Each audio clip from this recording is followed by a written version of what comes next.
Selamat siang, Mbak.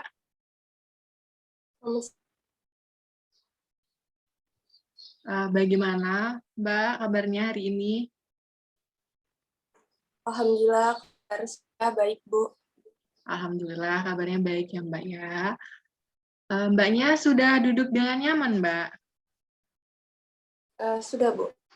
Sudah. Eh, ini kalau boleh saya tahu, Mbaknya datang ke sini, datang sendiri atau diantar, Mbak? Saya diantar sama pacar saya, Bu. Tapi sekarang pacar saya sudah berangkat. Oh, diantar sama pacarnya ya, Mbak ya. Eh, Ya. Baik, Mbak. Mbak ini asalnya dari mana, Mbak? Saya dari Bengkulu. Dari Bengkulu ya, Mbak ya. Oh iya, saya lupa, saya belum tanya nama Mbaknya. Nama Mbaknya siapa, Mbak? Perkenalkan, nama saya Mbak Atika. Mbak Atika. Saya panggilnya Mbak Atika atau Kak Atika? Mbak aja, Bu. Mbak Atika ya, Mbak ya. Baik, Mbak. Ya. Eh, Mbak ini datang ke sini itu atas kemauan sendiri atau bagaimana, Mbak? Atas kemauan saya sendiri sih, Bu, sebenarnya. Atas kemauan sendiri ya, Mbak. Mengetahui biro konseling ini dari mana ya, Mbak, kalau boleh saya tahu? Tentu saya lihat-lihat dari Instagram gitu kan, Bu, lagi nge-scroll gitu. Terus lihat ada postingan dari Biro Konseling Ibu ini. Jadi saya berminat untuk menghubungi Biro Konseling Ibu. Oh, begitu. Berarti melihat dari poster di Instagram ya, Mbak ya? Iya, Bu, benar. Baik, Mbak.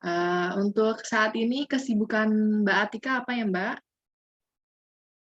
Saya sibuk kuliah aja sih, Bu, sebenarnya. Sama ada organisasi-organisasi gitu. Baik. Kuliah dan organisasi ya, Mbak ya. Untuk kuliahnya ini, Mbak Atika mengambil jurusan apa, Mbak? Kalau boleh saya tahu.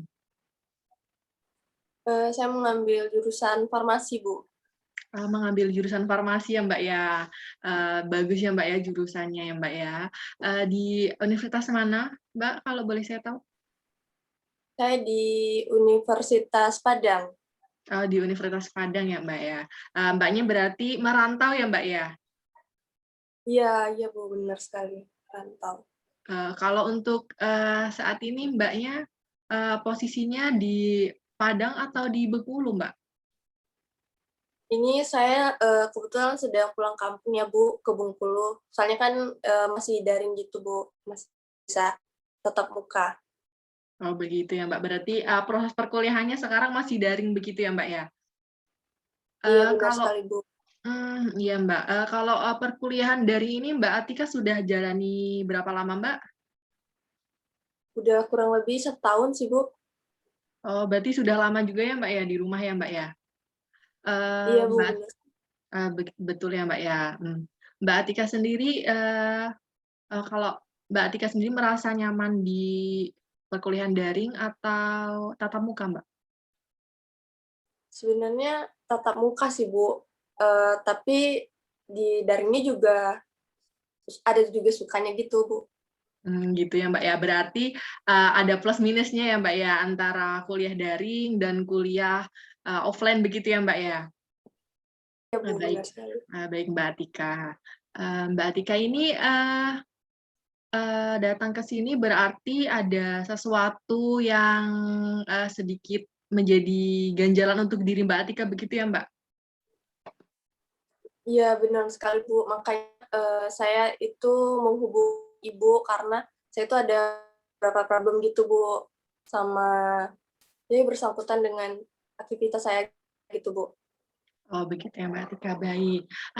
Sebelum memasuki ini, Mbak, proses konseling, Mbak Atika sebelumnya sudah pernah mengikuti konseling, Mbak?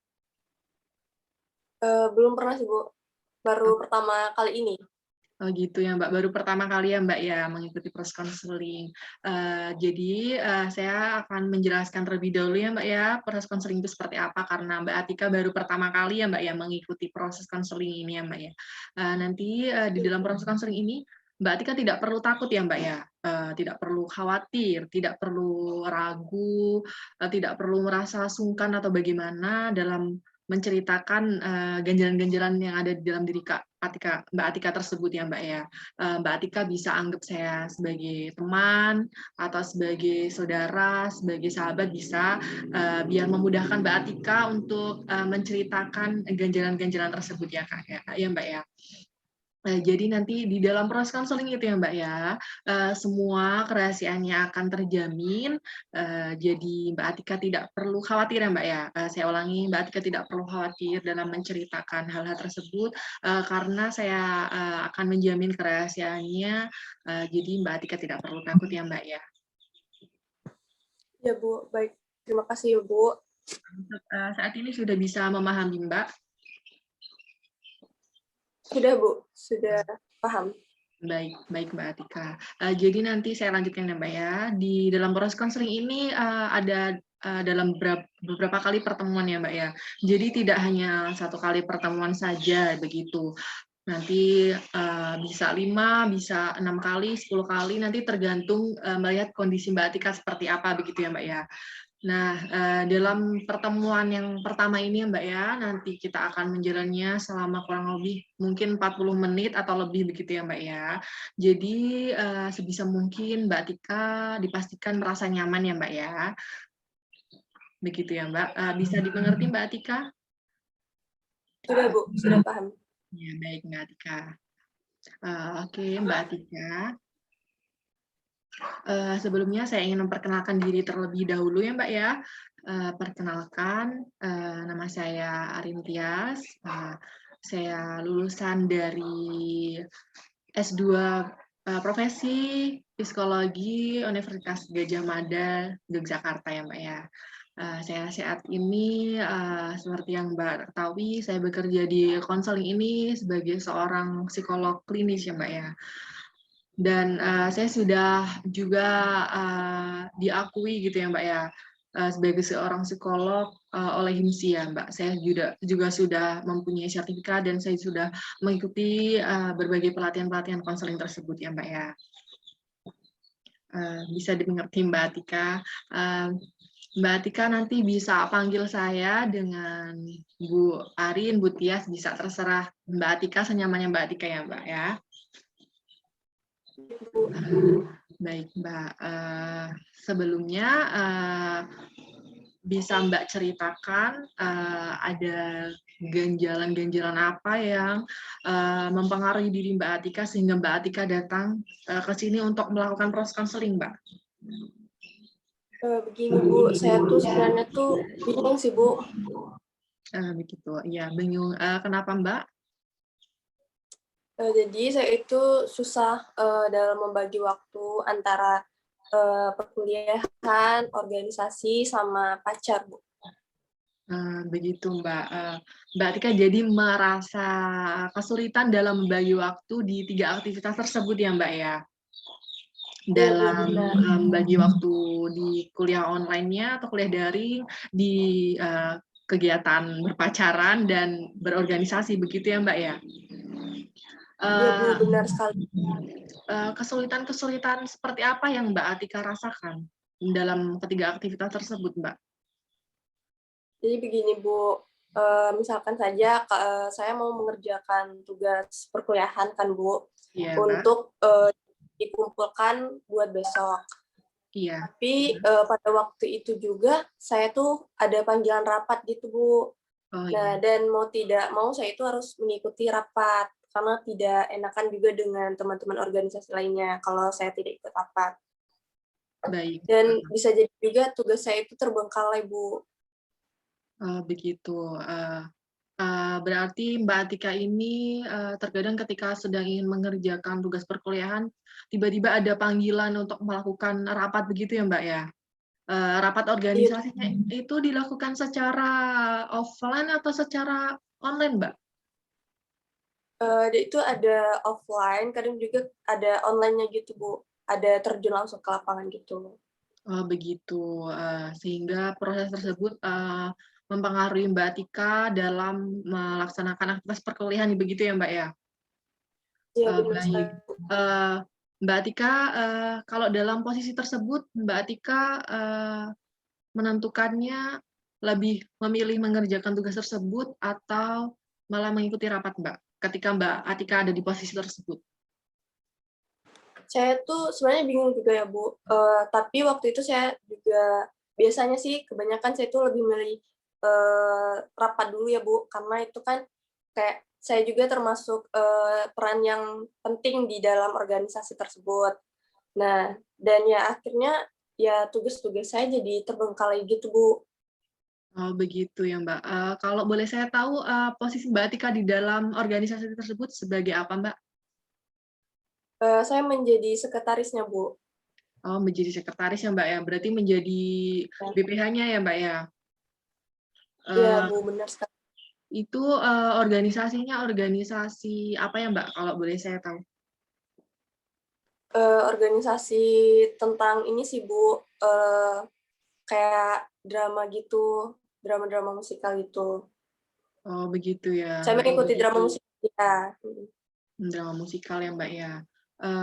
Ketika Mbak Atika melakukan hal tersebut, Mbak Atika memilih melaksanakan rapat, berarti Mbak Atika tidak mengerjakan tugas perkuliahan tersebut, Mbak? Iya, kadang saya juga apa namanya tuh kayak skip gitu, Bu, tugas-tugas saya. Karena kan biasanya kan ya ya drama ya, Bu, drama musikal itu kan kayak ada yang turun langsung latihan langsung gitu, Bu. Jadi pulangnya bisa sampai malam, larut malam gitu. Jadi saya nggak sempat gitu, Bu, untuk ngerjain tugas perkuliahan saya. Oh, begitu ya, Mbak. Karena drama-drama musikal tersebut hingga larut malam, sehingga mengganggu proses perkuliahan Mbak Atika seperti itu ya, Mbak, ya. Apakah Mbak Iya, Atika tetap mengumpulkan walaupun itu waktunya terlambat, atau malah tidak mengumpulkan sama sekali, Mbak? malah tidak mengumpulkan sama sekali sih, Bu. Makanya saya tuh bingung banget, nilai-nilai saya tuh jadi anjlok semua gitu, Bu. Absen-absen juga saya tuh sering telat gitu, Bu. Oh, begitu ya, Mbak.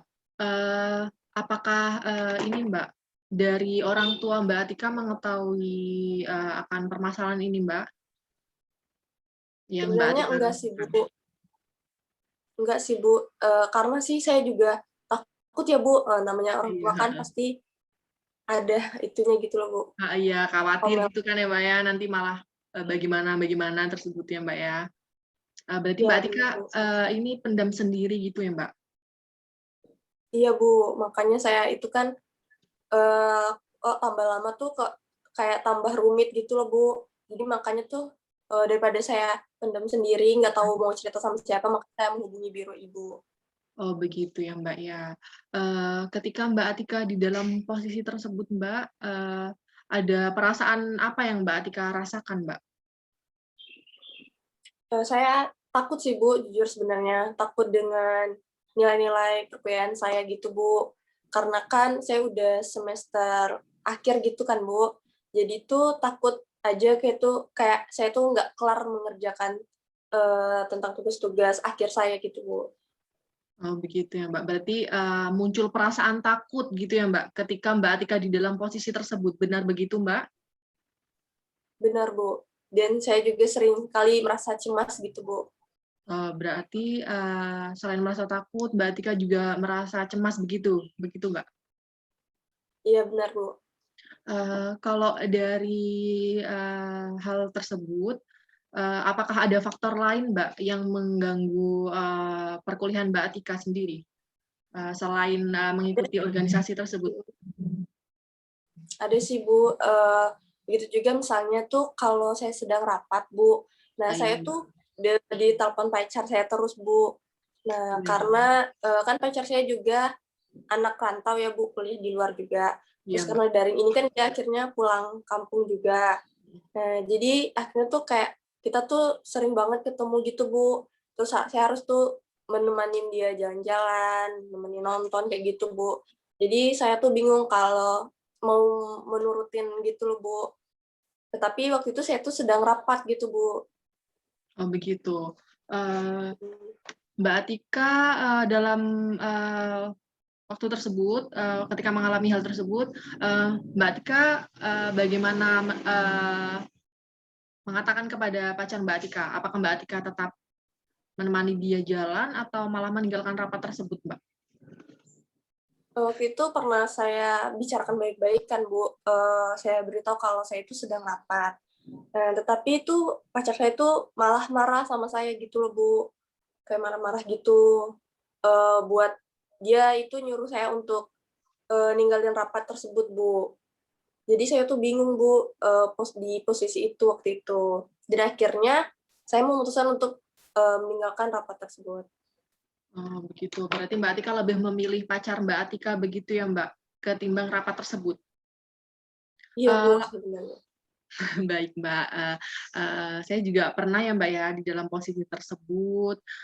Pernah juga waktu dalam perkuliahan, tapi bedanya saya dulu itu perkuliahannya secara offline ya, Mbak ya. Saya juga kesulitan dalam membagi waktu antara perkuliahan, mengikuti organisasi, dan membagi waktu dengan pacar ya, Mbak ya. Karena kan tidak mungkin ya, Mbak ya, meninggalkan salah satunya karena ketiganya kan penting begitu ya, Mbak ya. Namun saya mencoba untuk melakukan yang terbaik, Mbak. Sebisa mungkin saya menjadwalkan begitu ya, Mbak. Saya membuat do-list gitu setiap harinya, Mbak. Jadi kalau memang hari ini ada jadwal rapat begitu, berarti pacar saya yang harus mengerti, Mbak, untuk tidak jalan terlebih dahulu begitu, Mbak.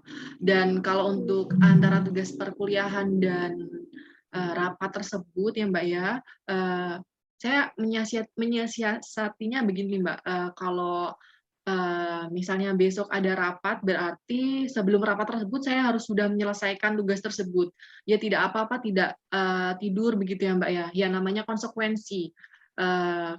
Ketika kita mengikuti organisasi ya kita harus berkorban waktu begitu, bisa berkorban waktu tidur atau berkorban waktu main begitu ya, Mbak ya. Tapi nanti kan hasilnya kita petik ketika kita telah sukses gitu, Mbak. Jadi tidak ada yang tidak mungkin, Mbak.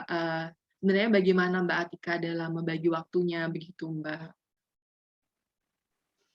Benar begitu, Mbak. Iya, Bu. Tapi Bu, saya tuh juga sempat kepikiran kan, Bu, apa saya harus meninggalkan organisasi saya dan saya mutusin pacar saya gitu, Bu. Ya, iya, iya. Di sisi lain saya itu sayang sama pacar saya, Bu. Iya, iya. Kalau untuk Mbak Atika sendiri ya, Mbak ya, pendapat Mbak Atika, antara ketiga hal tersebut, manakah yang lebih Mbak Atika prioritaskan? Bisa Sebenarnya sih, Bu, susah sih, Bu. Kuliah itu ya nomor satu ya, Bu, sebenarnya. Karena kan itu untuk masa depan saya juga, untuk bagian orang tua saya juga kan, Bu. Tapi di sisi lain, organisasi sama pacar itu juga penting sih, Bu, bagi saya. Makanya saya tuh bingung, saya tuh harus gimana gitu loh, Bu.